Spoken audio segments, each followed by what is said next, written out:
Pjanijiet għal monument reliġjuż flok monument li juri l-emblema tal-lokalità fuq roundabout fil-Fgura għajjem dibattitu dwar l-identità, rappreżentazzjoni u l-użu ta' spazju pubbliku. Il-Konsill Lokali tal-Fgura unanimament qabel biex fuq ir-roundabout ta' bejn triq San Tumas, triq Ħompex u triq Ħażabbar jitpoġġa monument reliġjuż.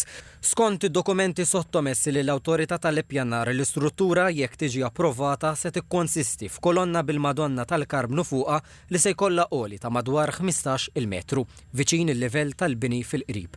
TVM News tkellem mas-sindku tal-Fgura Clayton Kaskun li qal li l-monument preżenti se jibqa' jintuża iżda fl-entratura tar-raħal, filwaqt li spjega għalfejn il-Kunsill ħa id-deċiżjoni li jsir monument reliġjuż u mhux monument sekulari fuq ir-roundabout. Bħala Kunsill unanimament qabilna illi fit-triq prinċipali tal-Fgura għandna nagħmlu revamp u jkollna monument ġdid illi jissimbolika dak li it-twemmin tagħna bħala raħal u bħala festa li niċċelebraw. U allura ntażlet illi ssir dan il-monument għal Madonna tal-Karmnu.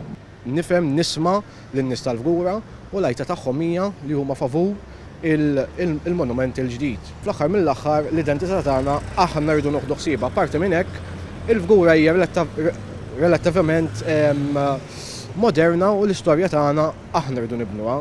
Mhux jibniha ħadd ieħor għalina.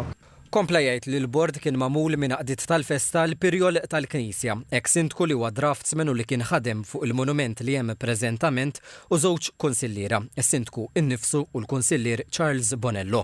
Iżda l-opinjonista Jeremy Camilleri ma jaqbilx, argumenta li l-kunsilli lokali għandhom jirrappreżentaw il-komunità u għalhekk għandu jsir monument li jirrappreżenta l-istorja jew residenti tal-Fgura bħal dak li hemm preżenti. Ħafna Malti li mhumiex insara u naħseb li tneħħi monument sekulari biex litteralment titfa' xaġa reliġjuża meta hemm diversi postijiet fejn tista' titfa' monumenti reliġjużi, naħseb li hija deċiżjoni pass lura.